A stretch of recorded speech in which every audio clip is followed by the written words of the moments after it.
로이드 존스와 함께하는 로마서 묵상. 오늘 로마서 묵상의 제목은 내 안에 선과 함께하는 죄된 마음입니다. 오늘의 로마서 말씀을 읽겠습니다. 로마서 7장 21절입니다. 그러므로 내가 한 법을 깨달았노니 곧 선을 행하기 원하는 나에게 악이 함께 있는 것이로다. 아멘. 오늘의 로마서 강의 읽기입니다. 여기 21절에서 23절까지의 말씀에서는 왜 자기가 원하는 일을 하지 못하느냐 하는 점을 보여주고 있는 것입니다. 이 사람에게 있어서 잘못된 것은 두 가지입니다. 그는 자신의 하기를 원치 않는 일을 행합니다. 또한 그는 자기가 하고 싶은 일을 하지 못합니다. 이것이 그의 문제의 이중적인 면입니다. 앞에 있는 세 구절에서 바울은 왜 자기가 하지 않아야 할 악한 일을 행하는가를 보여주는데 관심이 있었습니다. 그런 다음에 그는 그것을 행하는 것은 더 이상 자기가 아니라 자기 속에 거하는 죄라는 결론에 도달하게 됩니다. 바울은 이제 다른 측면을 다루고 있습니다. 왜 그는 자기가 그렇게도 원하는 것을 할 수 없느냐는 것입니다. 그는 그러므로 내가 한 법을 깨달았노니로 시작합니다. 그는 사실상 이렇게 말하고 있는 것입니다. 이것은 나의 죄이다. 내 속에 하나의 원리가 있는 것 같다. 사실상 그것은 너무나도 줄기차기 때문에 나는 그것을 하나의 명백한 법이라고 부를 수 있다고 본다. 내 속에 하나의 행동 법칙이 있는 것 같다. 그것은 내 속에서 일어나는 것을 결정하고 지배하고 통제하는 것 같다. 나는 그 법을 깨달았다. 실제로 바울은 이렇게 말하고 있는 것입니다. 내가 깨달은 바는 이러하다. 내가 선을 행하려 할 때마다 예외 없이 악이 나와 함께 있다. 이것은 법칙이 자연 속에서 역사하는 것처럼 내 속에서도 작용하는 어떤 것인데 그것은 마치 밤이 지나면 낮이 오고 봄이 지나면 여름이 오고 그 다음에는 가을과 겨울이 일정한 규칙을 가지고 오는 것과 같은 것이다. 그 문제를 표현하는 방식을 살펴보시기 바랍니다. 그는 악이 나와 함께 있는 것이라고 말합니다. 그 말은 언제나 가까이 있으며 언제나 임박하여 있다는 의미입니다. 내가 선을 행하려 할 때마다 악이 나와 함께 있으며 언제나 악이 자신을 드러내고 앞으로 튀어나온다. 내가 선한 마음을 행동하는 순간 악이 뛰어들어와서 완강히 반대를 하고 나서는 것이다. 내가 선을 행하려고 하는 순간 악이 거기에 있는 것이다. 이렇게 저는 그가 말하고 있는 바를 구현합니다. 아멘.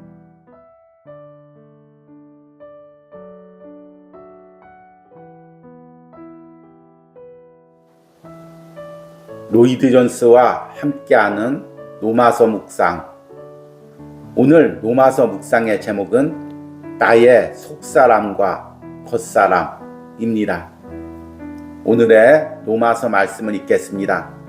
로마서 7장 22절에서 23절입니다. 내 속사람으로는 하나님의 법을 즐거워하되 내 지체 속에서 한 다른 법이 내 마음의 법과 싸워 내 지체 속에 있는 죄의 법으로 나를 사로잡는 것을 보는도다. 아멘. 오늘의 로마서 강의 읽기입니다. 이제 우리는 22절의 속사람이라는 아주 중요한 용어에 이르게 되었습니다. 전통적인 개혁주의의 관점에서는 이 부분을 중생한 사람으로 해석하는 데 초점을 맞추고 있습니다. 그들은 속사람이란 새 사람을 의미하며 이 사람 속에 있는 새로운 본성을 의미한다고 말합니다. 그러나 이 말은 신자 안에 있는 새 사람만을 가리키지는 않습니다. 왜냐하면 23절에서는 이 속사람을 다시 이렇게 묘사하고 있기 때문입니다. 내 지체 속에서 한 다른 법이 내 마음의 법과 싸워. 여기서 속사람을 마음이라는 말과 동일시합니다.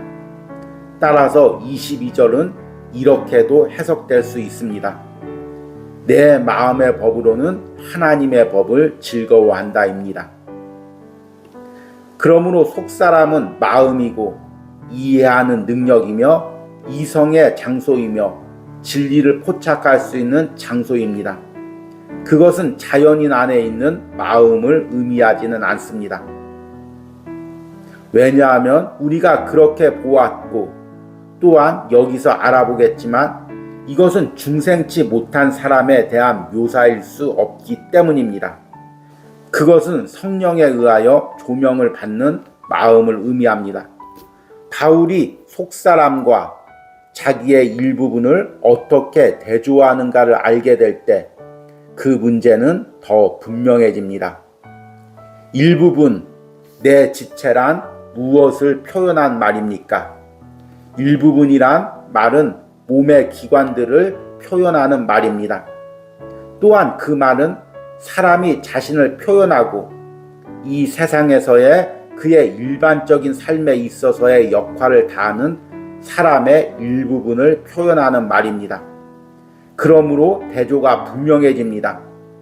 우리가 보통 죄를 짓는 지체는 우리가 알 수 있는 지체들, 즉 눈과 여러 다른 지체들이며 그것은 보통 신체의 기관이라 불리웁니다.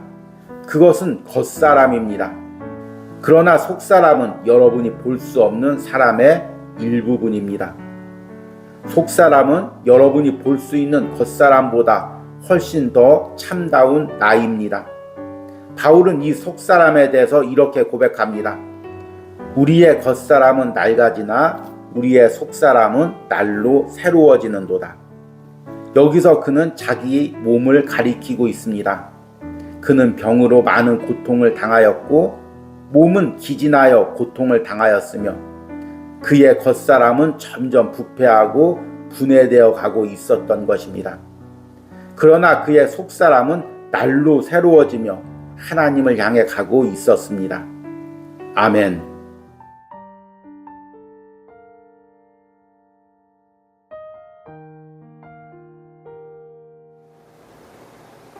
로이드 존스와 함께하는 노마서 묵상.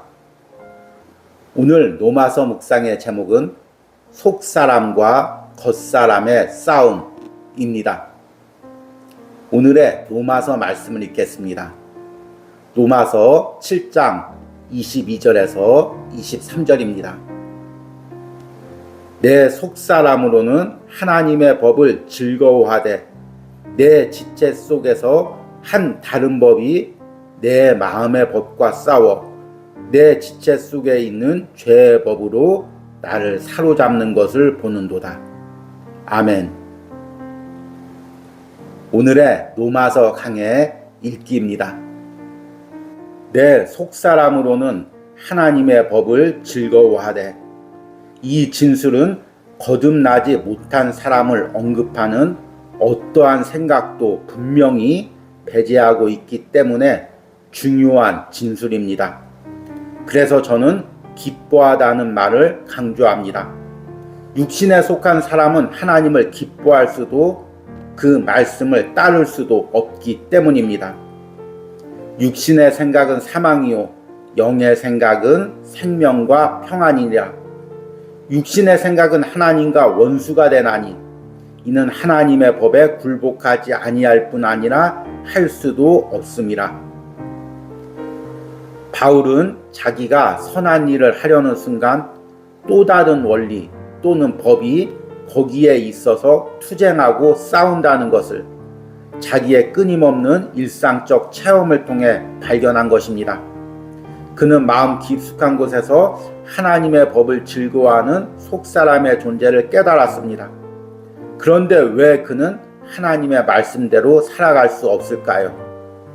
그의 대답은 나는 내 지체 속에 있는 한 다른 법을 발견했다는 것입니다. 이것은 매우 중요한 진술입니다. 그 안에는 하나의 법이 있습니다. 그 마음의 법은 하나님의 말씀을 발견하고 즐거워합니다. 그러나 내 안에 또 다른 법이 있습니다. 이 다른 법은 무엇을 합니까? 그것은 마음의 법과 싸운다는 것입니다. 이 싸움이라는 말은 매우 흥미로운 단어입니다. 그 말의 본래 의미는 군사 행동에 참가하다라는 의미입니다.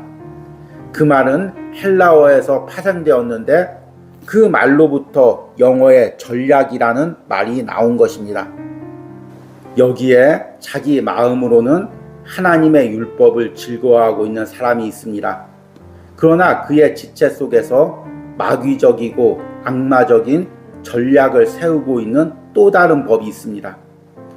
그것은 자기 마음속에 있는 다른 법의 움직임을 주시하고 모든 행동 사항에 대하여 대처하고 있습니다. 그 법은 어떤 뚜렷한 전략을 가지고 있으며 일종의 군사 행동을 수행하고 있습니다. 그리하여 속사람이 원하는 것을 무산시키고 정반대의 일을 하게끔 만드는 것입니다. 또 주목해야 할 진술은 나를 사로잡아 온다는 것입니다. 그 말은 죄수로 만든다는 의미입니다. 원래적 의미는 창으로 위협한다는 말입니다. 여기 싸움을 하고 있는 두 사람이 있습니다. 한 사람이 다른 사람을 넘어뜨립니다. 정복자는 이제 자기가 정복한 그 사람의 몸에 창을 들이댑니다. 그는 그를 죄수로 취급했습니다. 그러나 그는 그를 단순히 죄수로만 취급하지 않습니다. 그는 창을 그에게 들이대고 만일 도망가기만 한다면 이 창이 너를 꿰뚫을 것이다. 나와 같이 저기까지 가야겠다. 어서 가. 라고 위협합니다. 패배당한 사람은 완전히 포로가 되고 위협적인 창끝 앞에서 무능한 자가 되는 것입니다. 사도 바울이 발견한 바가 바로 그러한 일입니다. 아멘.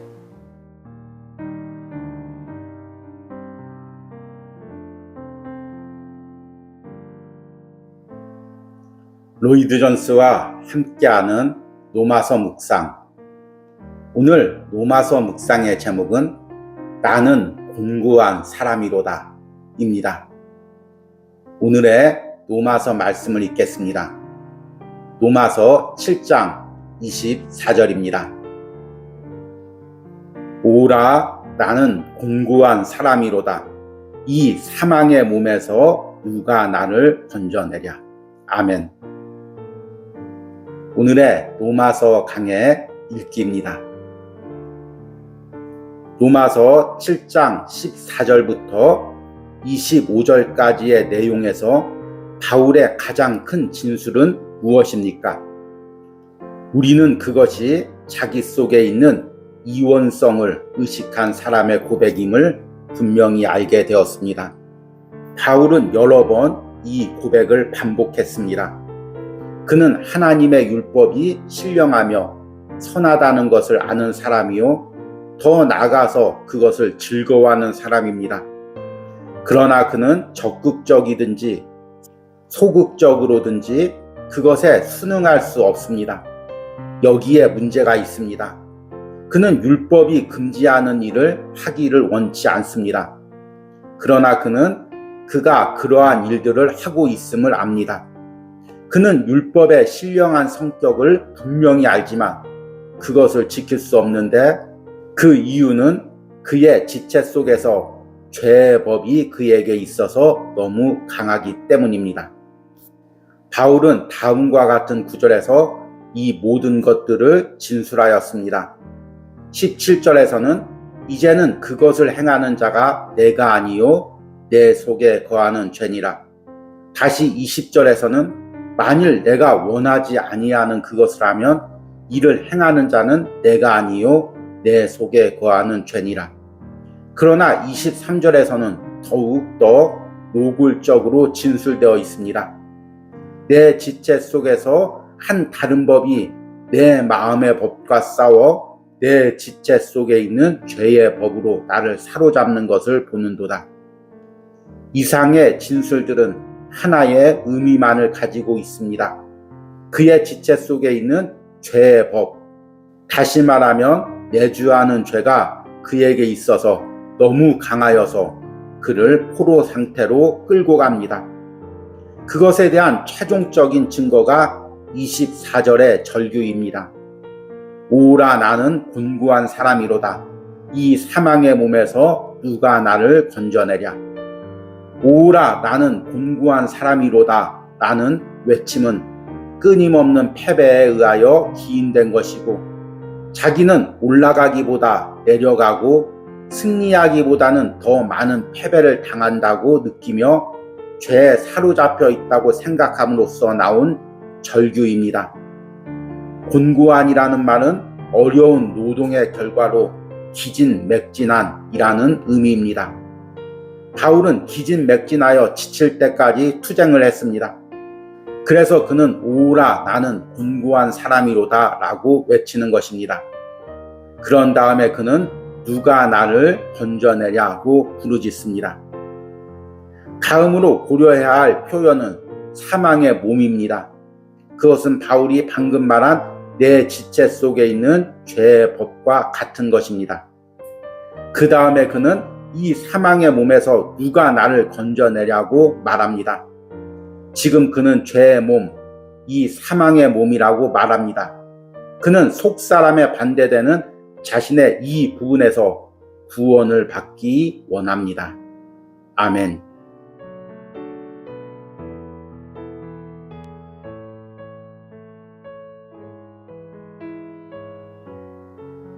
로이드 존스와 함께하는 로마서 묵상 9월 13일 묵상을 시작하겠습니다. 오늘 로마서 묵상의 제목은 탄식이 변하여 감사로입니다. 오늘의 로마서 말씀을 읽겠습니다. 로마서 7장 15절입니다.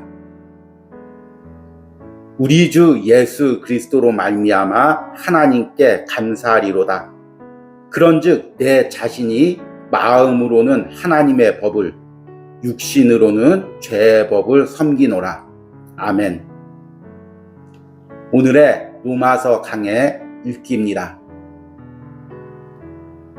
우리 주 예수 그리스도로 말미암아 하나님께 감사하리로다.